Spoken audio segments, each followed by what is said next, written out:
tarde a todas, a todos. Então, nesse sexto domingo de Páscoa, a liturgia nos apresenta um trecho do Evangelho de João, extraído do capítulo 14, versículos de 15 a 21. É um texto curto, mas muito denso e muito importante porque nos ajuda a conservar essa visão encorajadora da vida. E começamos então a leitura. Jesus diz: se me amais, observareis os meus mandamentos.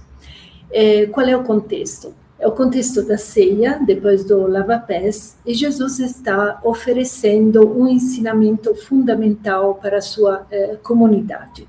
De fato, somente depois ele ter manifestado no grau máximo o amor total e incondicional para com seus discípulos e de lhes ter assegurado sua presença na vida deles, fala pela primeira vez do amor em relação à sua pessoa. O mandamento que ele deu à sua comunidade, o único mandamento que substitui todos os outros, é: amai-vos uns aos outros como eu vos amei. E é um mandamento que nem sequer se fala nele, nem sequer se fala de Deus. Mas se trata de um amor que deve ser precisamente inspirado naquele de Jesus, aquele que ele, como mestre, manifestou para com seus. Ele os amou como? Lavando-lhes os pés. Portanto, Jesus nos pede um amor que se manifeste nessa escolha livre de serviço em favor dos outros. Pela primeira vez, então, como dissemos, Jesus fala do amor para com ele. Se me amais, observareis os meus mandamentos. Mas o que significa isso? Né?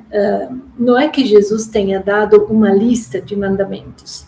E, de fato, no Evangelho, a gente não encontra um elenco de coisas a serem observadas. O evangelista utiliza de modo atento essa expressão do amor de Jesus. Esses mandamentos, na realidade, seriam a manifestação exterior de uma realidade interior que nasce no discípulo quando ele se identifica com o Senhor. Dissemos que Jesus deu o único mandamento, o do amor recíproco, e, portanto, os mandamentos seriam exigências que nascem desse único amor. Isto é, do modo, da maneira que a gente pode manifestar essa benevolência, essa máxima atenção e essa disponibilidade para com os outros. Jesus sublinha que os mandamentos são os seus, em contraposição aos mandamentos de Moisés. Os mandamentos, no plural, indicam, portanto, as 1000 facetas do único mandamento, que é do amor que se faz serviço. E por isso não podem ser catalogadas como um código. Mas por quê? Porque a necessidade do outro é sempre nova. Então, o amor inventa cada vez uma resposta diferente. E quem possui, então, esses mandamentos, não tem uma lei, um código nas mãos, mas uma energia vital no coração que nasce justamente dessa adesão a Jesus. E o texto continua depois afirmando: eu rogarei ao Pai, ele vos dará outro paráclito, para que permaneça convosco para sempre.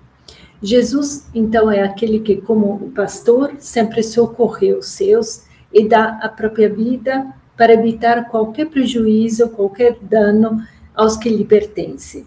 E quando, então, ele não estiver mais presente fisicamente, a sua ação será continuada pelo Espírito. O amor do Pai que está sempre em favor dos seres humanos e prontos a ajudá-los. O evangelista é o único em todo o Novo Testamento a utilizar o termo grego paráclitos, que significa aquele que é chamado para junto de si, em auxílio de alguém, e que pode ser traduzido em diversos modos: ajuda, defensor, consolador, protetor, socorredor, advogado, intercessor.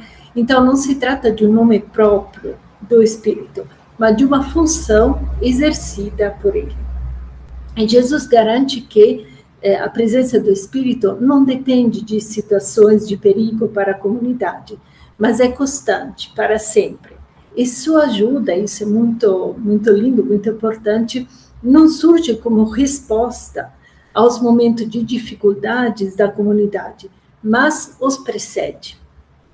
Jesus o define também como o Espírito da verdade, porque é aquele que revela a verdade de Deus. Qual é a verdade de Deus? O amor que se faz serviço e pede para ser acolhido, a fim de fundir-se com o ser humano.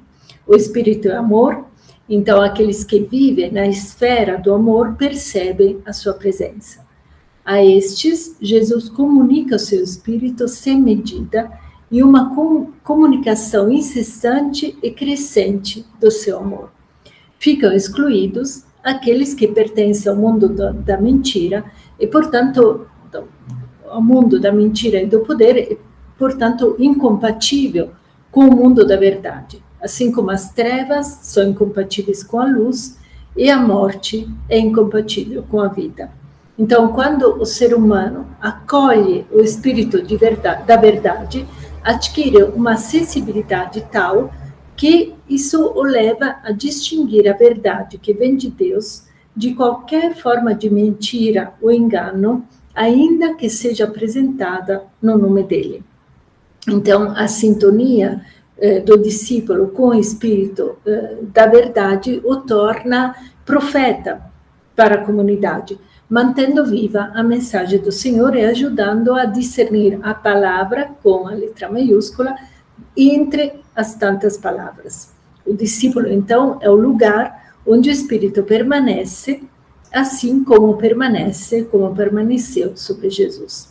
Então, Jesus assegura aos seus que não os deixará órfãos, e no Antigo Testamento, lembramos que o órfão era o protótipo da pessoa sem qualquer tipo de proteção, à mercê de toda forma de prepotência, e da qual o próprio Deus tomava conta, Deus, Pai dos órfãos. A ausência iminente de Jesus causada pela sua morte não apenas não deixará os discípulos sem proteção, mas permitirá a Jesus uma presença ainda mais intensa, mais poderosa do que aquela que eles conheciam antes. Com a morte de Jesus, aqueles que pertencem ao sistema injusto sobre o qual a sociedade se sustenta não poderão vê-lo. Os discípulos, ao contrário, poderão, porque se colocaram na mesma sintonia da vida de Cristo, e eles poderão, então, sempre perceber a presença de Deus, porque a vida deles está enxertada na vida de Jesus, como ramos na videira.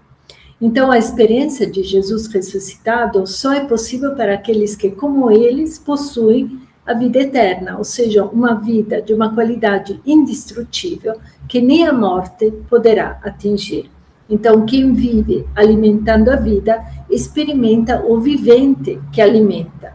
Quem não alimenta a vida, não vive e já pertence à morte. Conclui Jesus: naquele dia sabereis que estou no meu Pai, e vós em mim, e eu em vós. Que acolhe os meus mandamentos e os pratica, esse é que me ama. E quem me ama será amado por meu Pai, eu também o amarei e me manifestarei a ele. Assim se conclui o texto do Evangelho. Mas Jesus continua, então, ainda a tranquilizar a sua comunidade.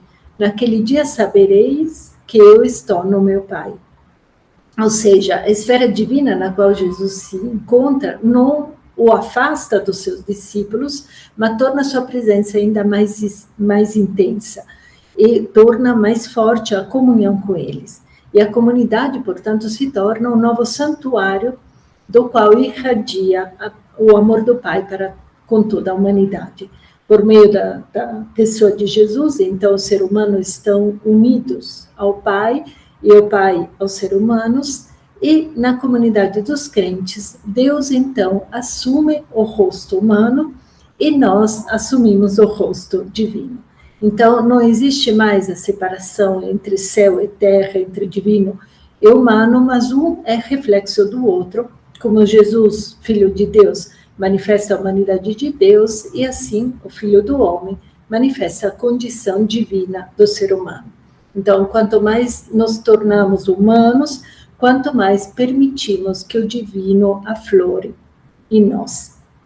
Do discurso dirigido aos discípulos, vós, Jesus passa depois a dirigir-se a cada ser humano, portanto, a cada um de nós, a todo aquele que fez e fará os mandamentos de Cristo. Então, tornar próprios os mandamentos significa acolher os mesmos valores de Jesus e reconhecê-lo como componente essencial do próprio ser, vendo neles a resposta que todo mundo busca, né, ao desejo de plenitude da vida que o ser humano traz em si e que a palavra de Jesus satisfaz plenamente. Então, Jesus fala de ter ou possuir os seus mandamentos, mas estes não são normas exteriores ao ser humano, mas uma energia vital interior. Assim como para Jesus, cumprir a vontade de Deus é o alimento que nutre e lhe dá vida, do mesmo modo, os mandamentos de Jesus não são imposições ou normas externas aos quais nós devemos obedecer, mas são elementos vitais que libertam energias de amor para quem os acolhe como próprios. Então, tornar próprio o mandamento de Jesus, o mandamento do amor, significa não amar porque Jesus pediu, mas porque nós nos identificamos com esse amor e não conseguimos deixar de amar, é impossível deixar de amar. Então, a prática de amor aos outros, explicitada pelo serviço do Lava-Pés, é a única garantia que temos do amor ao Senhor. Muito obrigada pela escuta e até semana que vem.